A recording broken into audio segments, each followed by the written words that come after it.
You're listening to international investment advisor Doug Goldstein on the Goldstein on Gelt Show, the financial show where we'll talk about how you can make the most of your money. With all the confusing financial chatter bombarding you each and every day, Goldstein on Gelt will give you the practical information you want and need about living a financially stable life. Here's your host, money maven Doug Goldstein. Okay, we are back.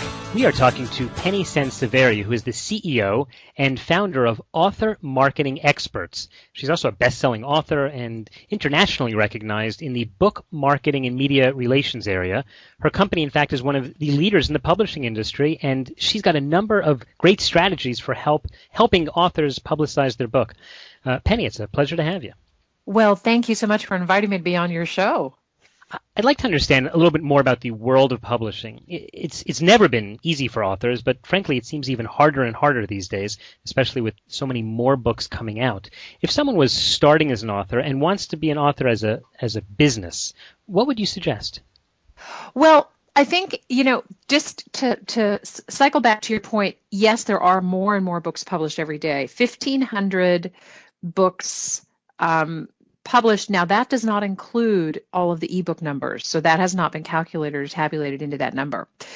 The real bright side, though, is that with the ebook, that sort of tsunami of ebook, ebooks that have happened, and the ability to get your book into ebook format in less than an hour, frankly, has opened up even more doors for authors. So it's both good and bad. Lots of books, but lots of new ways to publish.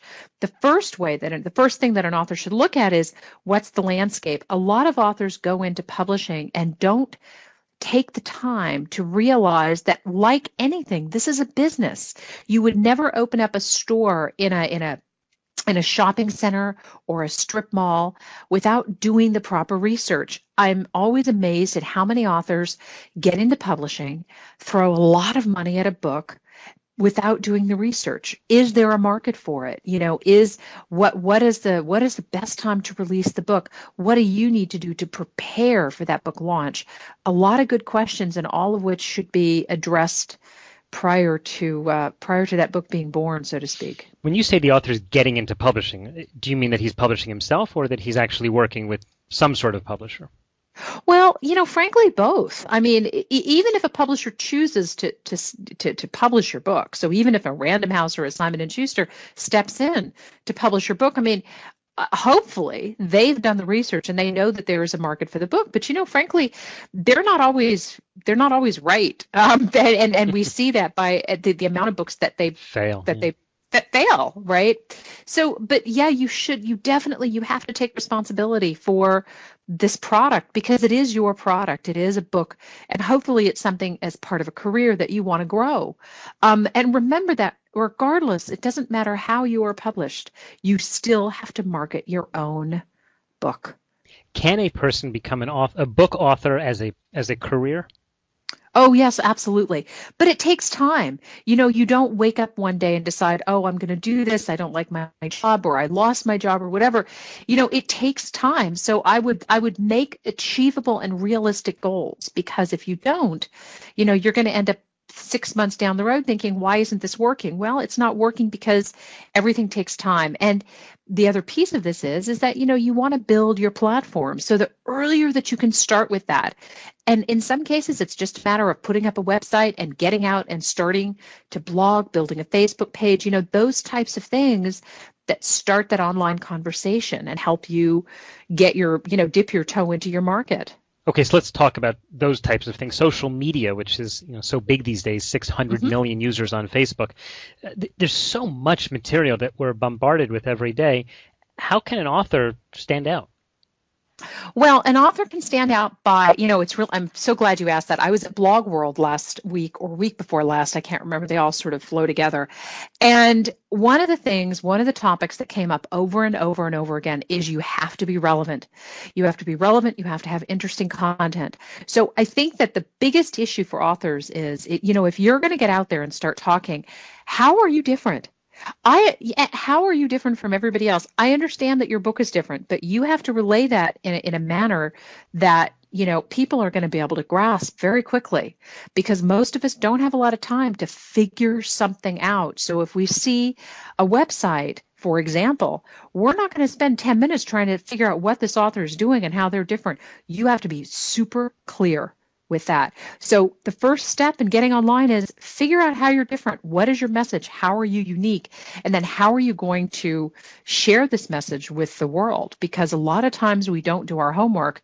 We end up getting out there and just becoming part of the white noise. And then people wonder why they're not being paid attention to. This sounds like the type of advice that we give anyone in any startup business. We are talking to Penny Sansevieri, who's the CEO and founder of Author Marketing Experts. We're focusing today's discussion on the business of being an author. And Penny, again, it's interesting that so many of the things you're saying apply in many, many different fields of startup. I guess you can look at your own book as a startup.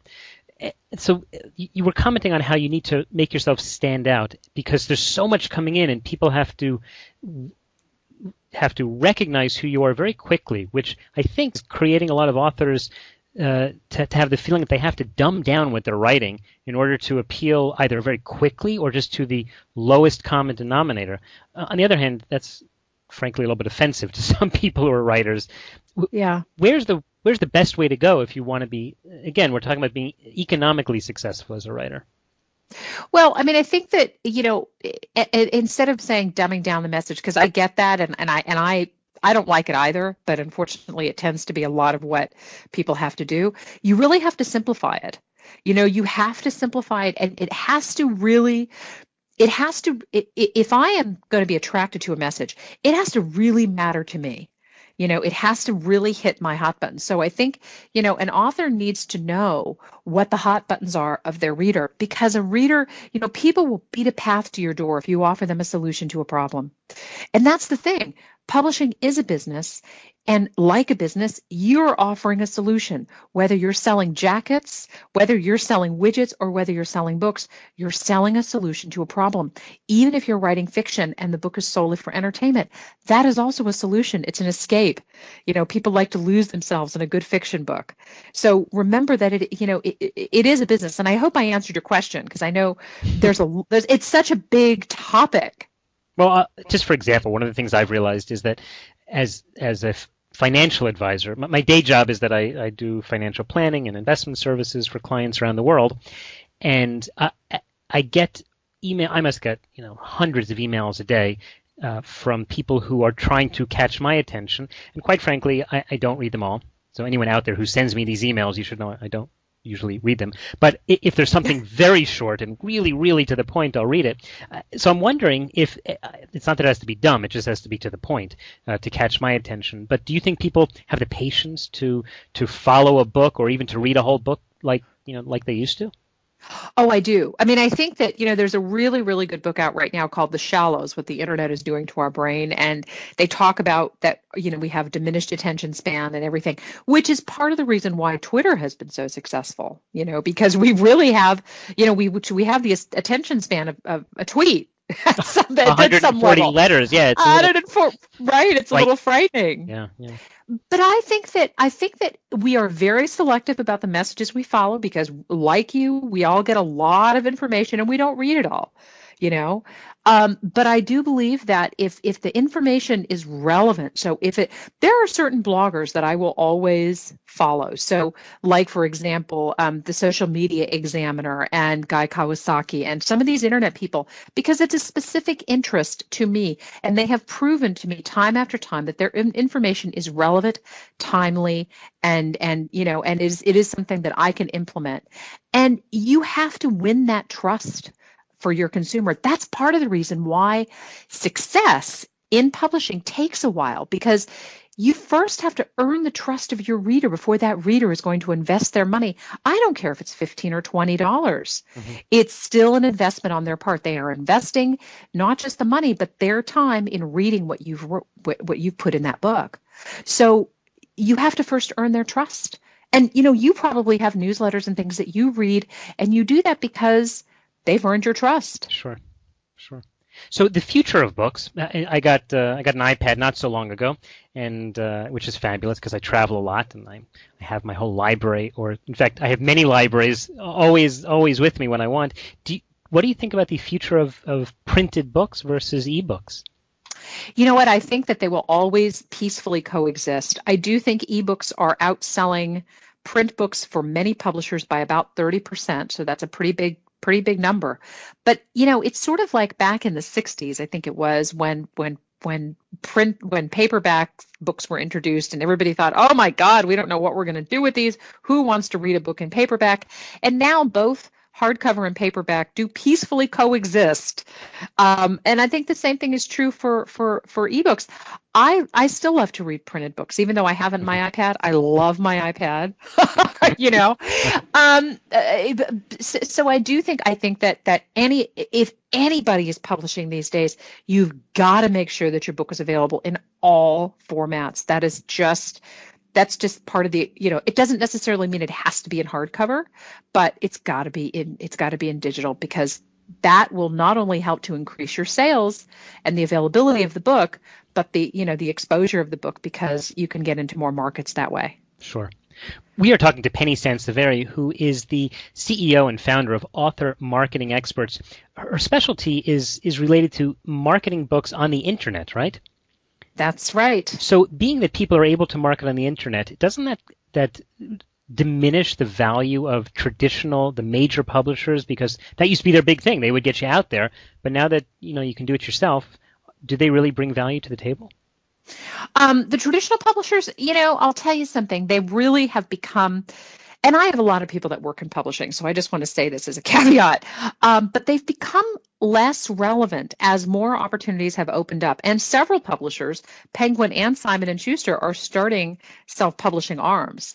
So, wow. Yes, you can build your platform online, and yes, you can market yourself online. Most people struggle with it because Twitter intimidates them. They're not sure how to use Facebook, et cetera.